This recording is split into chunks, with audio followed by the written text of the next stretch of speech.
friends, welcome back to my channel. If you're new, my name's Amanda. So in today's What's for Dinner video, I have 4 quick and easy weeknight meal ideas for you. So I know you'll want to stay tuned.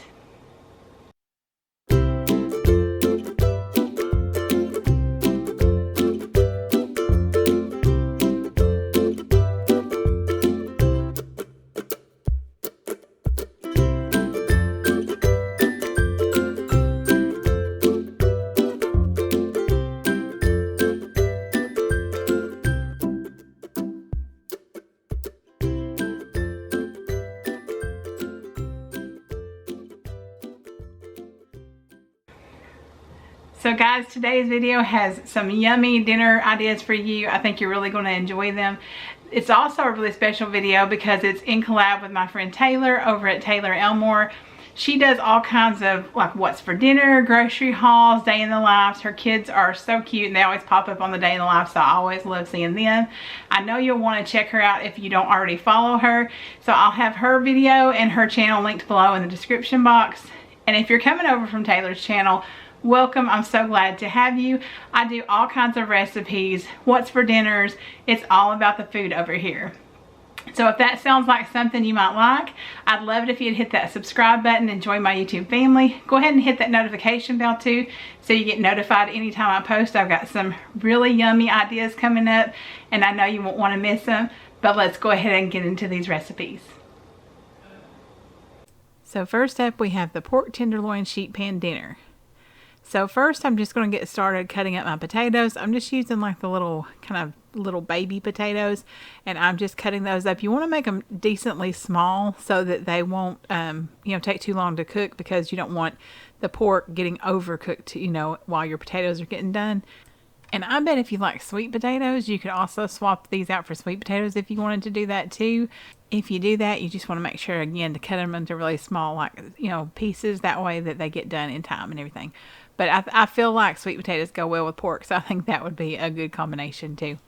So we're just adding some olive oil or avocado oil, whatever you like to use on here. And then I'm also going to add some garlic powder, some onion powder, pepper, and some of that Kinder's garlic and herb seasoning. I love that stuff. It's so good.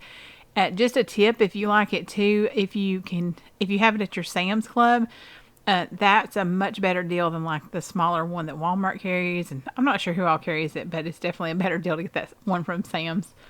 And so once we get these all, seasoned up, we're going to place them on our baking sheet. So basically on one side of the baking sheet, you're going to have the potatoes, and then you're going to have the pork tenderloin, and then you're going to have green beans. And we're going to put the same seasoning on the green beans that we put on the potatoes. Now this is a really large sheet pan. I think it's like maybe 15 by like 21. It literally takes up almost the whole thing in my oven. So just keep in mind that if you have a smaller one, you may have to make adjustments to, what you do here. And also the recipe mentioned about actually cooking the pork on top of the green beans, but I just spread them out since I had the room on that pan. So you can kind of do whatever you prefer on that.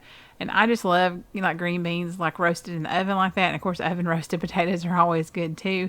And once these get done, we're actually going to make like a garlic herb butter that goes on top of the pork and these veggies. And that was really good too. So this meal really impressed me. I just felt like it was very simple and so much flavor. So I'm just brushing the hoisin sauce onto the pork tenderloins.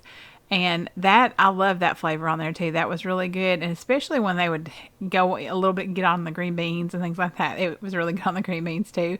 So you could even brush a little on the green beans if you wanted to and get that on there. But I also go ahead and add some onion powder and garlic powder on top of that, just to give it a little more seasoning too. I mean, it never hurts, I figure. So I went ahead and added that. And then we're going to put that in the oven at 450 degrees for about 20 to 25 minutes. You just want to make sure the pork is done. So it could have to go up to 30 or something like that. But, just kind of keep an eye on it. I recommend a meat thermometer always for meat like that. And, just check and make sure it's at the right temperature. But here it is after it got done. Y'all, doesn't that look so yummy? And it's super simple. You really can't beat how easy that was. And now we're going to get started on that garlic butter. I just took some like spreadable butter and added some chives and garlic and just a little bit of garlic salt to it. Not much at all. And then just, blend that together and get it all good and mixed. And then we're going to just spread that on the pork loin and then also put it on the veggies, and you just have to stir those up to get it all on there. But my daughter talked about she could not believe how good like the vegetables were. I guess it was in part, I feel like the Kinder seasoning and then also the garlic butter, because I mean garlic butter really like that, that makes everything better, right? So it was so delicious.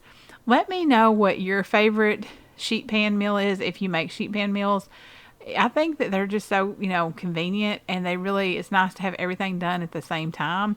And if you want to, you can add like some bread or, a side salad or whatever you want to, but it just makes it so easy because it's all just cooking together. You just put it all in the pan, and only one dish to be dirty, except for like the bowl we used. But, that's not too bad either. So I'll take that. Anytime I can save on dishes, I'm always happy about that. That is the one thing about cooking at home all the time, because we don't eat out. And it's like, man, I tell you, the dishes really, they're a constant battle. But this was so good. I hope y'all will try this. And always let me know when you do try a recipe. I love hearing, what your feedback is on it. And I'll have all the recipes linked in the description box below also. Next up is Fiesta chicken casserole. So we're just boiling some water and going to boil our pasta. I use like the veggie rotini that has like, I figure, hey, anytime you can add a little extra vegetables in to something, especially when it's pasta, that's awesome. So in this bowl, we're going to get started on our wet ingredients for this casserole. So we've got some sour cream, some salsa, some taco seasoning. We're also going to add in some cumin, garlic powder, and onion powder. And I always say, feel free to add in, other seasonings as you would like. If you're, like if you want to throw in some, something to make it a little spicier or things like that. So I always encourage you to adjust things as you, would like to. Now, we just blended that all together, just mixed it together. We're adding in our pasta and getting that well coated. And then we're also going to add in our cooked chicken, a can of corn that has been drained, and then a can of black beans that have been drained and rinsed, and some shredded cheese. Now, this is where having like some already cooked chicken, whether it's in the fridge that you've meal prepped for the week, or maybe in the freezer or whatever, comes in handy, because I feel like so many recipes can, use cooked chicken, and that can be so handy. So it's just definitely makes it a lot quicker if you don't have to cook it that same night. So we're just going to put this all in a 9x13 pan, and then top it with a little bit more cheese, and then bake it in the oven covered for about 20 minutes. And then you're going to take the foil off and then bake it just a few more minutes uncovered. So then it'll be nice and good. And I mean, everything's really already cooked. You're just warming everything up, basically getting everything to temperature, melting that yummy gooey cheese. And I do spray that with some cooking spray to kind of help keep the cheese from sticking. And that usually helps a lot too. So that way you don't have a bunch of cheese left on your foil. But here it is. We're just going to go ahead and let it bake a few more minutes uncovered. And y'all, this really surprised me. I wasn't sure I would like this, but it was really good. And just for the side items, I went ahead and just cut up some lettuce. And I went ahead and just sliced an avocado up, cut up some tomatoes, things like that. Kind of goes along with that, taco-y, burrito, all that kind of stuff that you might have on the side for that. We also ended up using some jalapeno slices when we ate it too, and that was really good. I've got some they're called tame or whatever, mild or something, and they're not too spicy, so I like those.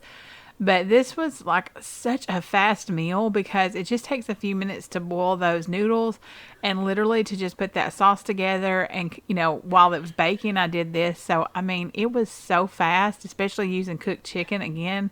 It was just, great for one of those just easy weeknight meals. So here it is all done. You can see all that gooey, melty cheese. And like I said, this was really good. This would also be a great meal to prep ahead, put it in the refrigerator, and just pull it out and bake it when you're ready. Just make sure you let that, baking dish come to room temperature, or maybe go ahead and start it in a cold oven so you don't have any breakage or anything. But definitely recommend this one too. So next up, we have warm, cheesy chicken wraps. And this recipe, again, utilizes like leftover cooked chicken. So it's a great way to just reinvent leftovers. But I'm just starting off slicing, and I sliced it pretty thin, a red onion. It's about half a red onion. And I actually kind of tried to copy. There was a restaurant that we used to have here in town that had wraps like this that they sold, and I would get them sometimes for lunch, and they were so good. And then they went out of business or moved locations or something. They're not here in town anymore. And so I tried to kind of make this for myself, and this is kind of what I came up with. So basically, we're just sauteing those onions in a couple of tablespoons of butter, as well as some baby spinach that I've kind of cut up, and then some leftover cooked chicken. I feel like shredded works best in this, but you could probably use diced too. I just feel like the shredded kind of helps it distribute out a little more evenly. And I use soft taco size, I believe it is, burritos, because I get the tortilla land tortillas that are fresh, and that's the only size that I found, the biggest one anyways. And they don't hold a whole lot, so that kind of helps it stretch out. Now this is the pimento cheese I use. My daughter likes the jalapeno one. I do the regular. And that pimento cheese is so good. I get it at Publix, and I just wait for it to go buy one, get one free, because it's kind of pricey. And then I get them when it's buy one, get one free. So you're just going to add a little bit of that pimento cheese to your tortilla, and then layer some of that filling on top. Then we're just going to fold it up, and in a skillet I've got just a little bit of butter in there, and we're actually going to just toast them up on each side. So you're kind of grilling them. You could also do that on a griddle or however you like to do it. But that kind of gets everything all warm, especially that pimento cheese. It kind of melts that and gets it all gooey, and it's so very good. I cannot recommend these enough. They're really delicious for lunch, but they're really great for dinner too, like when you're not wanting a big dinner. And so this was perfect. This really hit the spot. So I will definitely have this recipe linked below for you. It's actually on my blog, and highly recommend it. We really love it every time we make it. Now next up we have chicken mac and cheese. So my youngest absolutely loves mac and cheese, and I thought this recipe sounded right up his alley, so I wanted to make this. We're just going to start by shredding a block of sharp cheddar cheese. I did not have a block of mozzarella, so I'm actually going to be using like just already shredded mozzarella, but I got the ones that are they're kind of like the bigger shreds, and it's actually like the whole milk mozzarella, which I feel like does melt much better. So it worked fine in this. And I'm utilizing that leftover cooked chicken, and I'm just dicing that up to use in this too. So the recipe actually walks you through like cooking the chicken, so you can definitely do that if you don't have cooked chicken already.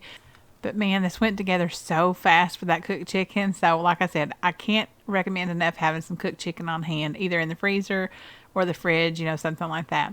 So we're just going to do about half a box. It's 8 ounces of pasta. I use Stilatani. I think it's kind of like cavatappi. And then I'm also going to steam some veggies, so I've got those started. And in our skillet, we're just going to get some butter going. We're going to just make kind of like our roux for the macaroni and cheese. And we're going to add in 3 tablespoons of flour and cook that for just a minute or two, just to make sure you get all that flour taste out of it. Then we're going to go ahead and add in our milk.